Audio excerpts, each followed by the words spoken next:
नमस्कार दोस्तों, स्वागत है आपका मेरे चैनल स्टोरी टेलर सीपी पे। यहाँ आपको मिलेंगे नए नए ऑडियो बुक्स जो होते हैं कॉमिक्स से, स्टोरीज से और नॉवेल्स से।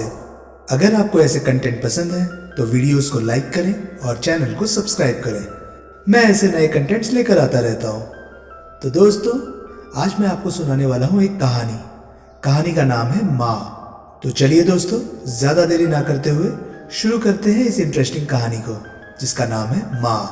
पिछले कई दिनों से दुलारी बहुत परेशान थी। दिन भर उसकी नज़रें किसी के इंतज़ार में दरवाजे पर लगी रहती। ज़रा सी आहट होने पर उसके दिल की धड़कन तेज हो जाती। हम यह अखिलेश के घर में रहते, कभी दरवाजे पर ठक ठक सुनाई देती तो वो मारे डर के कांप उठती थी।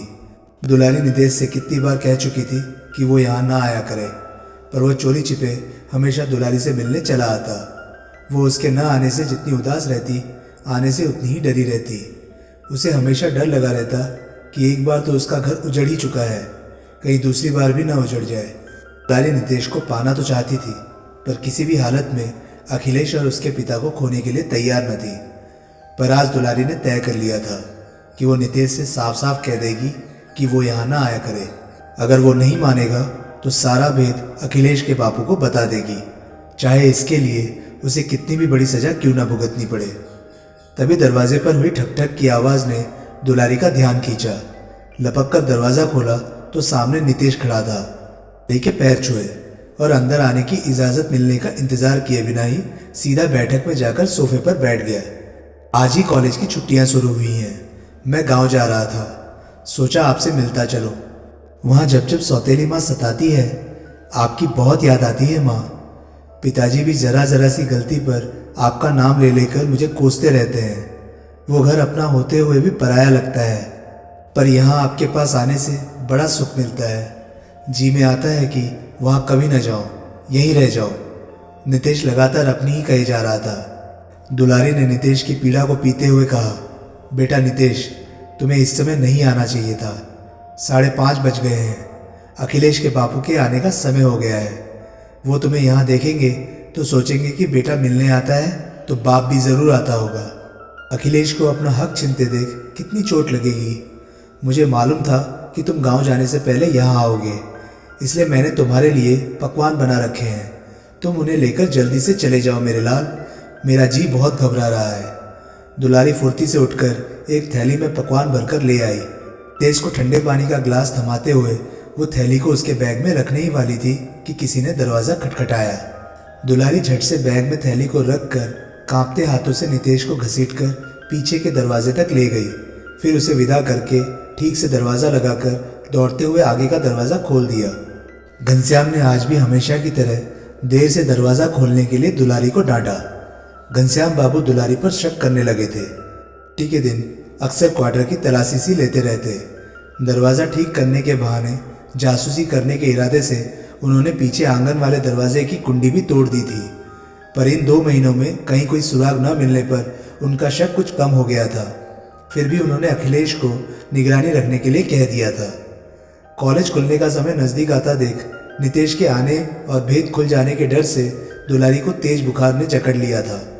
घनश्याम ने उसकी खराब हालत देखकर कारखाने से छुट्टी ले ली थी। वो अखिलेश को उसके पास बैठाकर डॉक्टर को बुलाने चले गए थे। बिस्तर पर पड़ी दुलारी तेज बुखार में गुजरे दिनों की याद करने लगी। अपने भाई रमेश की इकलौती प्यारी बहन थी। उन्होंने उसे कभी माँ बाप की कमी का एहसास नहीं होने दिया था। 15 साल की होते होते वो धनीराम से प्यार कर बैठी थी। फिर उसकी शादी धनीराम से करनी पड़ी थी।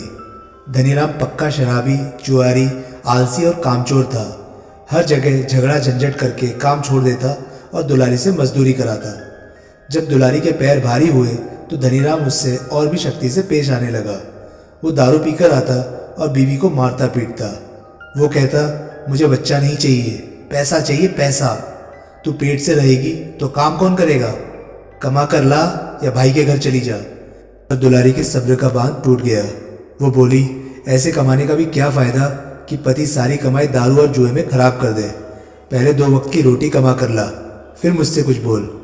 इस पर धनीराम बिफर गया और चिल्लाया, मुझे आके दिखाती है, अभी बताता हूँ।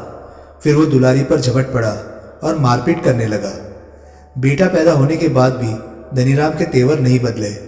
वो पहले से ज्यादा शराब पीने लगा था और दुलारी को दुत्कारता रहता था। दुलारी अब अपना सारा वक्त बेटे नितेश को देने लगी थी। वो उसे पढ़ा लिखा कर काबिल इंसान बनाना चाहती थी, पर वक्त को तो कुछ और ही मंजूर था। साल तक दुलारी अपने बच्चे की खातिर सब कुछ सहती रही, पर जब धनीराम चपरासी नीलाबाई को उसकी सौत बनाकर ले आया तब तो उसके सब्र का बांध ही टूट गया। एक दिन धनीराम ने उसे घर से निकाल दिया तो वो फिर लौटकर वहां नहीं गई।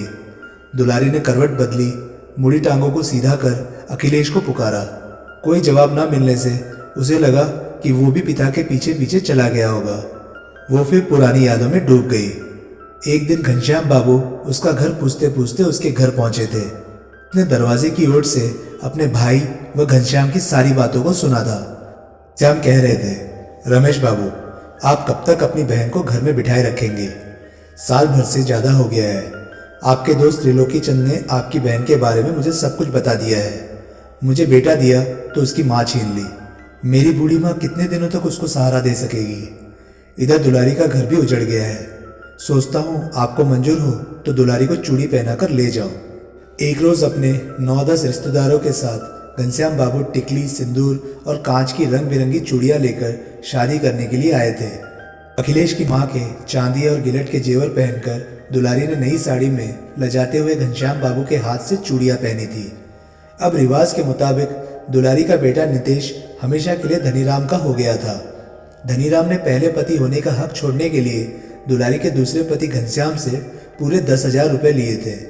बिरादरी वालों ने भी तो 2100 रुपये का हर्जाना लिया था।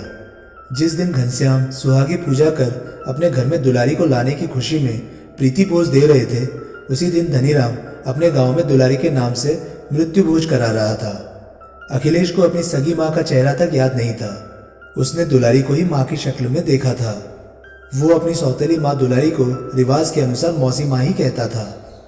दरवाजा खुलने और जूतों के चरमराने की आवाज से दुलारी का ध्यान बटा। कंबल से मुंह निकालकर जोर से पूछा, कौन? माँ, मैं हूं नितेश। आज दरवाजा अंदर से बंद किए बिना ही सो गई? अरे, आपकी तबीयत ठीक नहीं है क्या? बेटा, मैं बिल्कुल ठीक हूँ। अखिलेश यही होगा।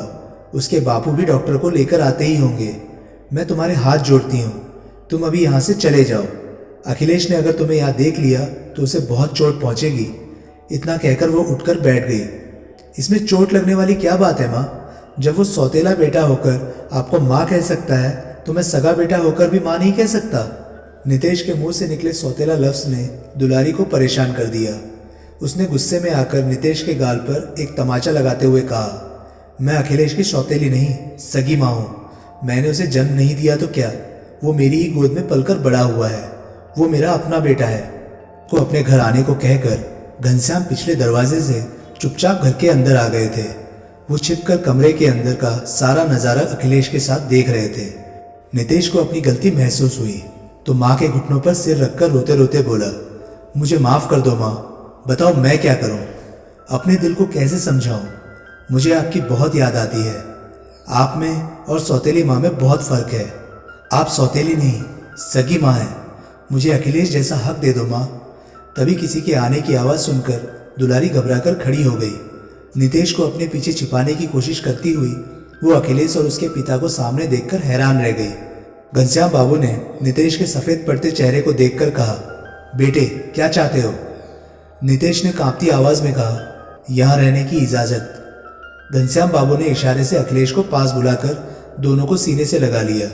फिर दोनों की पीठ थपथपाते हुए मजाक से दुलारी की तरफ देखकर कहा, अगर मुझे तुम्हारी माँ की बीमारी का इलाज पहले समझ में आ जाता तो कम से कम राम लक्ष्मण की जोड़ी बनने की खुशी में मिठाई बांटने के लिए पैसा तो बचा लेता।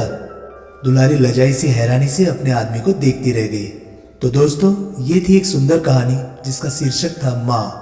आपको ये कहानी कैसी लगी प्लीज़ कमेंट सेक्शन में मुझे लिखकर ज़रूर बताएं।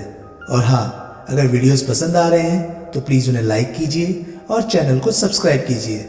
मैं आपसे मिलता हूँ अगली किसी वीडियो में। तब तक के लिए गुड बाय, नमस्कार। सेफ रहिए, खुश रहिए, मज़े करिए।